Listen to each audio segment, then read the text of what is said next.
Guys, this is the Lovin Show, and this week we are joined by Nathan Eccleston. Welcome to the show. How are you doing? Doing well, thank you. How are you doing? I'm very well. I believe you're co-founder of Peaches Sports. First of all, what's your setup at the moment? Where are we talking to you from? I'm in Dubai at the minute. I'm staying, I'm not sure if I'm allowed to say where I'm staying, but I'm staying in Dubai at the minute on the Palm. And so far it's been nice. I mean, there's worse places to be, I imagine. So let's talk a little bit about you. I know you have a background in football, but first I want to talk about the fact that you're co-founder of Peaches Sports. If you're co-founder, what side of the business are you on, and what exactly do you do?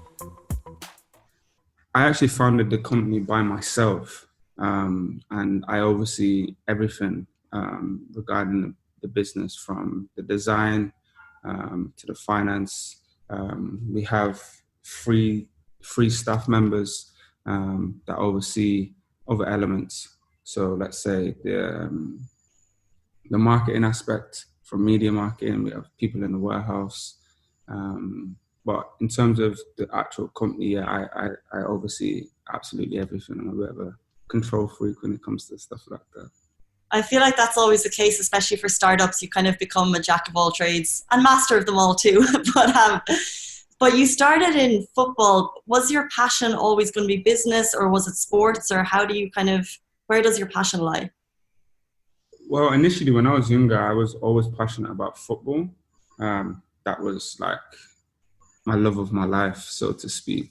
And being from England, everybody in the UK always played football on the streets. And I got into football at a very young age, and then made my way up through the ranks at Bury FC initially, and then signed to Liverpool as a junior at 15. And then I went on to be there for 6 years, and then I had a professional career up until 3 years ago. So I think when I was initially playing football, especially the older I got, around 19, 20, I understood like the business element and business side to football after signing a couple of professional contracts, and then I started to understand media and advertisements and that type of thing. And I was just always curious. And I've always been into fashion. And it was actually because I went to LA on holiday, and I seen the amount of women there that was working out. It was literally like a lifestyle. And I was like, oh, that's like a good concept. And I thought maybe I'll try my luck in that. Well, we'll definitely talk about fitness as a lifestyle and branding in a second, but what happened when you left Liverpool? What made you decide to leave, or how did you bow out? So when I was at Liverpool, I think I was 21 years of age when I finally left, and I could have went on loan for one more season to Sheffield United, and I think at the time they was in League One, and then I had the opportunity to go to Blackpool under Ian Holloway, or I could have continued to stay at Liverpool for the remainder of the season. But at that point in my career, I just wanted to be playing regular first team football. And I was given an opportunity by Brendan Rodgers to leave Liverpool and then go sign for Blackpool under Ian Holloway. And I signed for Blackpool, and within the first 10 weeks, we was top of the league. And as a striker, I couldn't get a look in because the strikers at the time were scoring goals. And then in the 10th week, I got injured.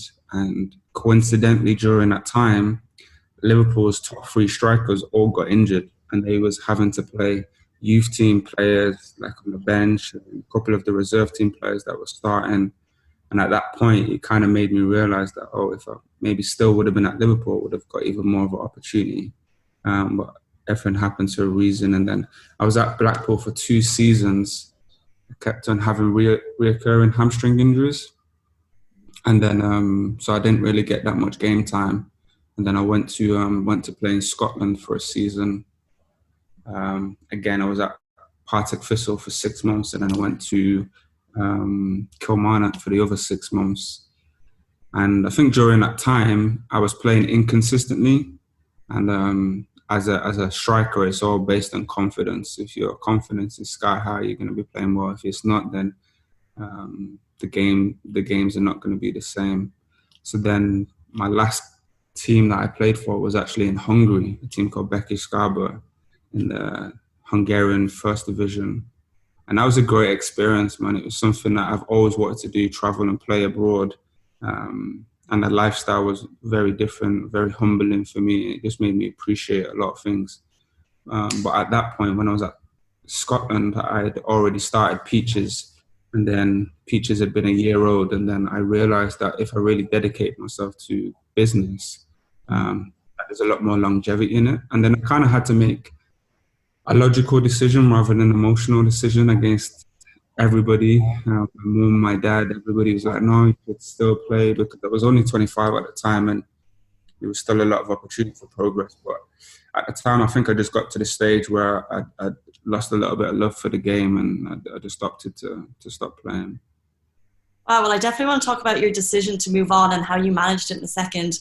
But do you have kind of a career highlight in football before we move on to business that you can remember to talk about? I don't know if it's something small or a defining moment that you thought like, this is it, I'm in the game.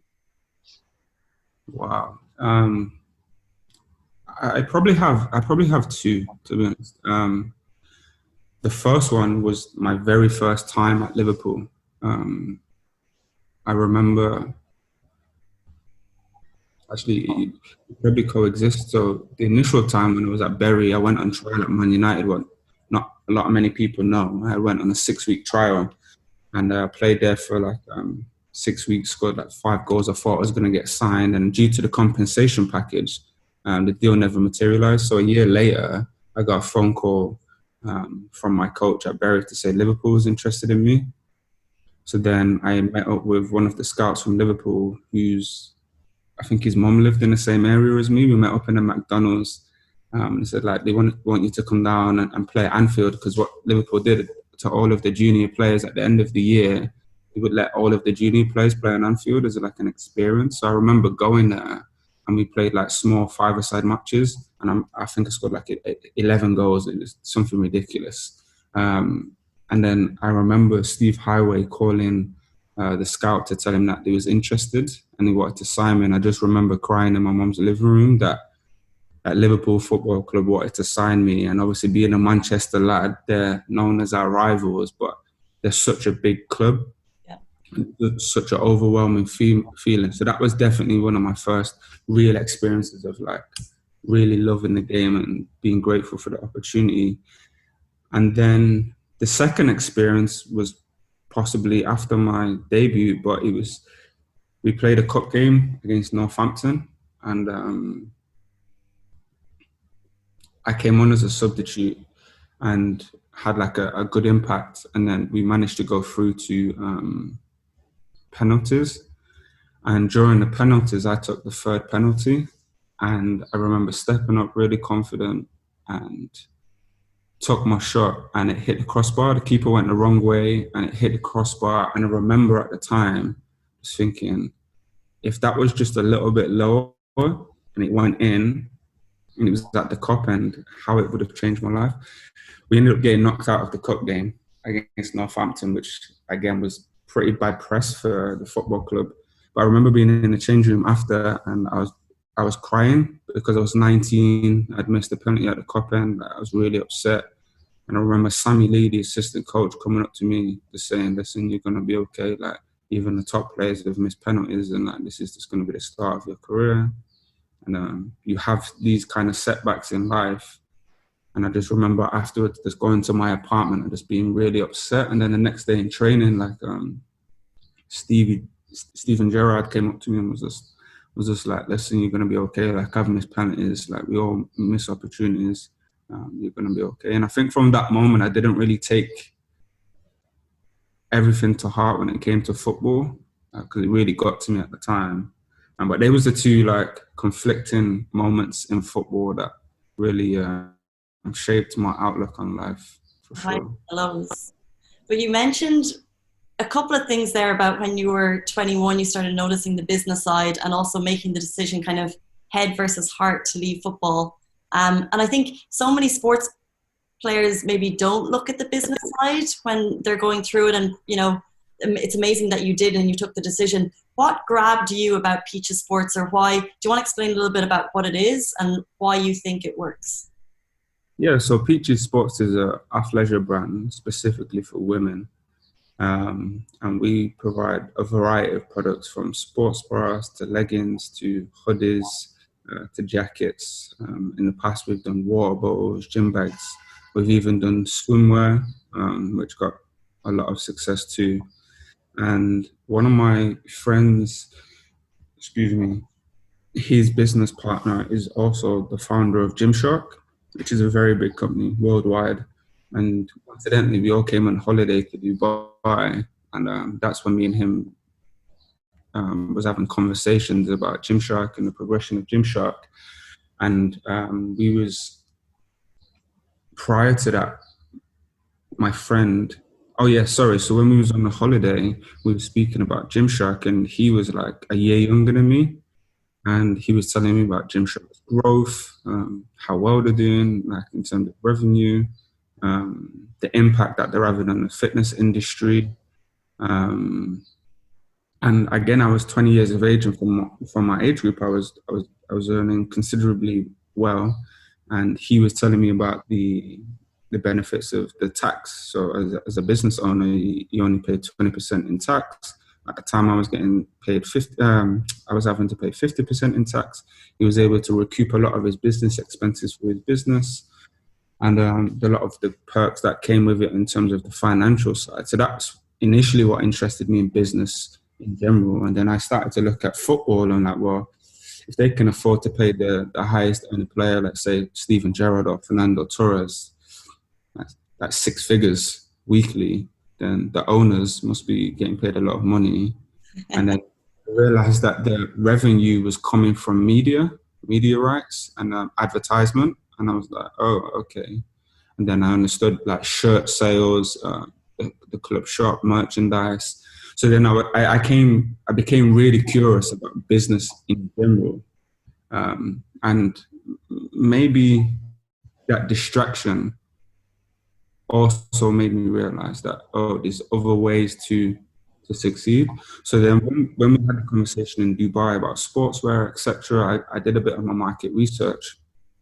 And at the time, there wasn't that many sportswear brands specifically for women.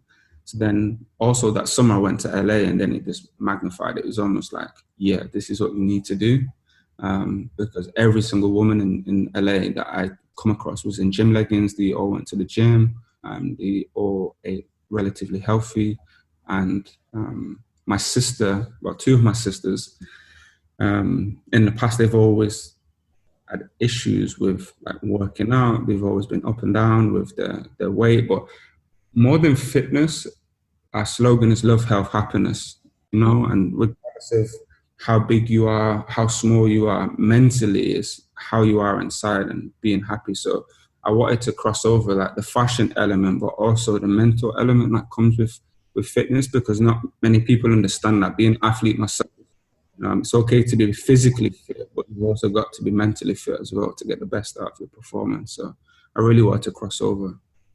100%. And it's interesting, like fitness wear is not just for fitness, it's for all shapes and sizes at any time of the day. I'm definitely wearing leggings right now, if you can't see. But my thing is, how do you stand out? Because there's so many, like you said, it wasn't when you started, but there's so many fitness and lifestyle brands. Like I've seen your Instagram account and you do have 100K followers, which is huge. How do you build that, and how do you stand out among all of the other fitness brands right now? I personally believe it's because I don't come from that world. I didn't go to university. I didn't study fashion. And I think at the time, like social media was about 3 or 4 years old. So I got into it like early, but also late at the same time. And I've just always wanted to be different because I have a different mindset. I don't really like to go what I guess society deems as acceptable.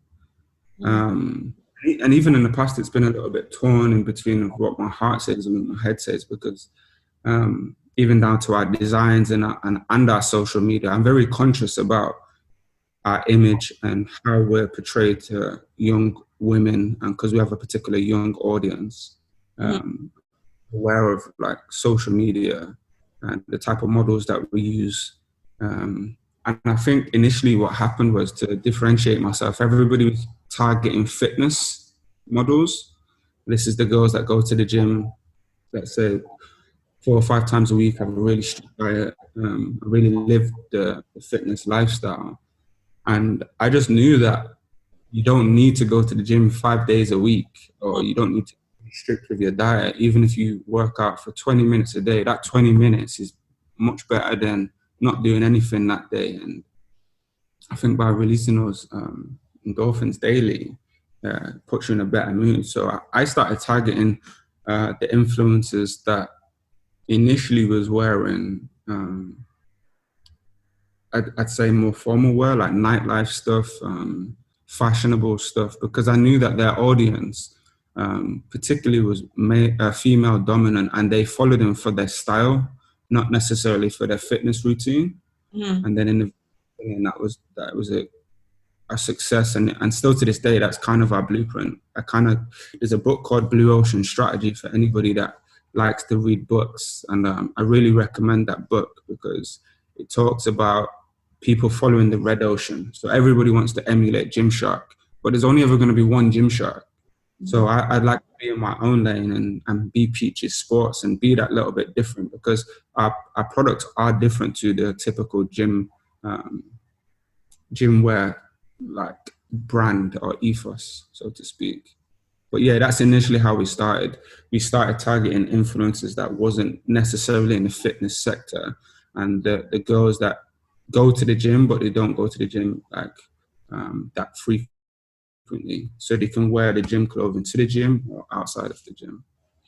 And that's because now I think influencer marketing on Instagram is huge, but as social media changes, as the landscape changes, people switch to TikTok. Do you switch with them, or do you follow these trends, or how do you work? To be honest, no, I don't. I try to stay away from trends because trends here today and gone tomorrow. You can have a relatively successful time following trends, but to have a sustainable brand and have longevity, you need to have the core customer base that really buy into the brand and what the brand stands for. And you can drive revenue by some of these apps, but for me, I don't really follow the trends. We look at it for research basis, but we don't often go because it's like YouTube. YouTube's a massive driver for revenue. Also, there's I'm trying to think of the other name that's very big. Nah? Very, because I have the app. It's where people go for inspiration. Pinterest? Pinterest, yeah. For some reason, the name was eluding me there for a second. But so I'm more the type of Pinterest where everybody's going to look to go to YouTube, but the cost or the acquisition cost might be a little bit higher. But on Pinterest, if you promote on Pinterest, then it's generally people searching for a particular item or getting inspiration from somewhere, and people don't really target that audience, and that's like 95% or 90% female based. So I don't really like to cross over, because I feel like when you cross over audiences, you don't specifically target your audience. It might drive traffic, but it's driving the wrong type of traffic. So I specifically just focus on my core audience and what they like and where they are. If they're in TikTok, then cool, we'll go to TikTok, but it wouldn't be trend led. It would just be data driven purely. What piece of advice do you live by every day, or try to live by? Or what piece of advice have you read that resonates with you and you think, that's how I need to be living my life? Wow. Well, I read a lot of books. So I think every single time I read a book, I learn something new. But I posted something on my Instagram yesterday about a book called Fear. And by the end of this interview, I'll find you the author, because it's a little bit difficult to pronounce. It's a Vietnamese monk. Mm-hmm. And I read that book about 8 months ago. And it says it in the title about fear. And I really realized that we all live with fear from a young age, we're kind of conditioned to have these like reservations regarding things that we pursue, and the thought of failure or actually even achieving a dream sometimes can be scary. And once I read that book, even more so with business in my lifestyle, like everything changed. I just said, I have nothing to be fearful of, and I'm great. Like gratitude is massive for me. So no matter what, as long as I wake up in the morning and I'm healthy, I will always remain grateful. So that's something I live by daily, like just forever being grateful. And if I can eliminate as much fear as possible, the better. Amazing.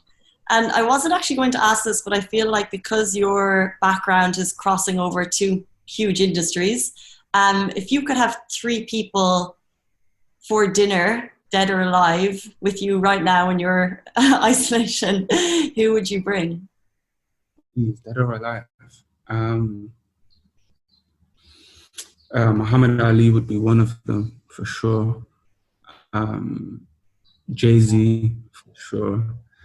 And I'd probably love to have a conversation. Probably have a conversation with Elon Musk. He's like a genius, and then sometimes he does things that I'm like, wow, that's like a bit crazy, but he's a genius, and I would love to have a conversation with him. So yeah, that would be my 3: Muhammad Ali, Jay-Z, and Elon Musk. That's a very cool dinner table you've chosen. That's a very cool dinner table you've chosen. Before we go, I would love to know very briefly, what does the next 5 years look like for you? Do you make 5-year plans? Do you make 10-year plans, or do you live day by day?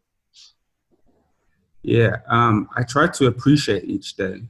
So that for sure. But I do have a plan. I think by 2023, I want to be regarded as the biggest sportswear company in the UK.